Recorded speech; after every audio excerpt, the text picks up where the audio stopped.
Shalom Bapak Ibu, selamat berjumpa kembali dalam Inspirasi Sabda bagi Keluarga, Komisi Keluarga Keuskupan Agung Medan, edisi hari Selasa tanggal 21 Juni 2022. Adapun bacaan untuk inspirasi kita hari ini diambil dari Injil Matius bab 7 ayat 6, ayat 12 sampai dengan 14. Dalam khotbah di bukit, Yesus berkata, "Janganlah kamu memberikan barang yang kudus kepada anjing, dan janganlah kamu melemparkan mutriamu kepada babi, supaya jangan diinjak-injak dengan kakinya, lalu babi itu berbalik mengoyak kamu. Segala sesuatu yang kamu kehendaki diperbuat orang kepadamu, perbuatlah demikian juga kepada mereka. Itulah isi seluruh hukum Taurat dan kitab para nabi. Masuklah melalui pintu yang sempit itu, karena lebarlah pintu dan luaslah jalan yang menuju kepada kebinasaan, dan banyak orang telah masuk melalui pintu dan jalan itu. Tetapi sempitlah pintu dan sesaklah jalan yang menuju kehidupan, dan sedikitlah orang yang menemukannya." Demikianlah sabda Tuhan. Terpujilah Kristus. Bapak Ibu, saudara-saudari yang terkasih, dalam khotbah di bukit yang dihadiri oleh banyak orang, Yesus memberikan pengajaran bagaimana cara hidup untuk mendatangkan damai sejahtera di bumi ini dan untuk memperoleh kehidupan yang kekal di surga. Hari ini kita dengarkan kembali sebahagian dari pengajaran Yesus itu, yaitu yang pertama, Yesus berkata, "Segala sesuatu yang kamu kehendaki diperbuat orang kepadamu, perbuatlah demikian juga kepada orang lain." Inilah isi kitab Taurat dan kitab para nabi. Melalui ajaran ini, Yesus membimbing pengikutnya bagaimana perilaku atau bertindak kepada orang lain. Dasar perbuatan kita kepada orang lain adalah apa yang kita kehendaki diperbuat orang lain kepada kita. Apabila kita ingin dihargai orang lain, maka belajarlah dan bertindaklah menghargai orang lain lebih dahulu. Apabila kita ingin diperhatikan orang lain, maka belajarlah dan bertindaklah menghargai orang lain lebih dahulu. Apabila kita ingin diperlakukan orang lain secara adil, maka belajarlah dan bertindaklah secara adil kepada orang lain lebih dahulu.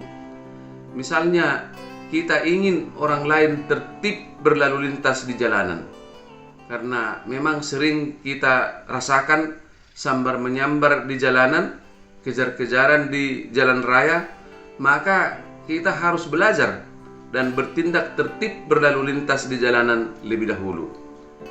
Apabila kita ingin dihormati orang lain, maka belajarlah dan bertindaklah menghormati orang lain lebih dahulu. Kitalah yang lebih dahulu bertindak baik kepada orang lain. Ada pepatah yang mengatakan, apa yang ditabur, itulah yang dituai. Bapak, Ibu, saudara-saudara yang terkasih, yang kedua, Yesus juga berkata, "Masuklah melalui pintu yang sempit itu, karena sempit dan sesaklah jalan menuju kepada kehidupan." Dan Yesus mengingatkan bahwa lebar dan luaslah pintu menuju kepada kebinasaan itu, dan banyak orang masuk melalui jalan itu. Dengan tegas Yesus mengatakan supaya pengikutnya masuk melalui pintu yang sempit dan jalan yang sesak itu, karena melalui pintu dan jalan itulah dapat sampai kepada kehidupan. Pertanyaan adalah, apa pintu yang sempit dan jalan yang sesak itu? Pintu yang sempit dan jalan yang sesak itu adalah cara hidup yang diajarkan oleh Yesus.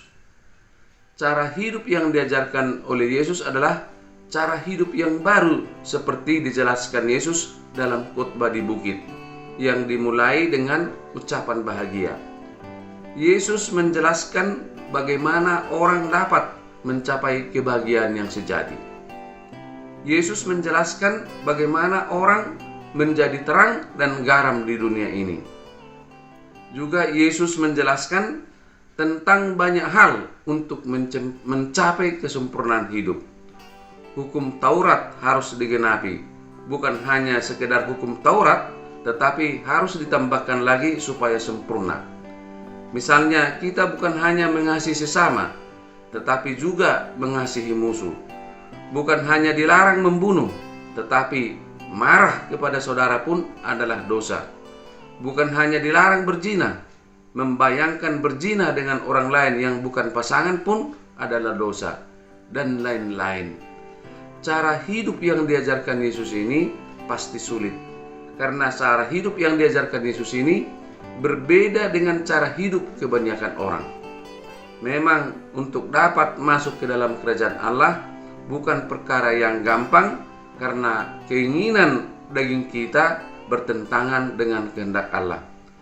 Tetapi Bapak Ibu, Yesus mengundang kita untuk berjuang masuk ke dalam kerajaan Allah melalui jalan yang sudah dirintisnya. Menerapkan ajaran Yesus adalah jalan menuju kepada kesempurnaan. Menerapkan ajaran Yesus adalah jalan menuju kepada damai sejahtera. Menerapkan ajaran Yesus adalah jalan menuju kepada kehidupan yang kekal. Bapak, Ibu, saudara-saudara yang terkasih, inspirasi sabda hari ini buat keluarga kita adalah yang pertama, rumah tangga kita harus menjadi tempat yang pertama dan utama untuk menerapkan cara hidup yang diajarkan Yesus. Lebih dahulu melayani, lebih dahulu menghormati, lebih dahulu mengasihi, lebih dahulu peduli adalah perilaku yang diajarkan dan diterapkan dalam keluarga. Rela berkorban, sabar, rendah hati, dan tahan menderita adalah sikap yang dibiasakan dalam rumah tangga. Yang kedua, rumah tangga kita juga harus menjadi tempat di mana firman Tuhan diwartakan dan tempat berdoa dengan benar, sehingga hidup keagamaan kita lebih benar daripada hidup keagamaan orang Farisi dan ahli-ahli Taurat. Semoga keluarga kita bisa menerapkan cara hidup yang diajarkan oleh Yesus, sehingga kita bisa masuk melalui pintu yang sempit dan melalui jalan yang sesak itu, menuju hidup damai sejahtera dan memperoleh kehidupan yang kekal. Tuhan Yesus memberkati. Amin.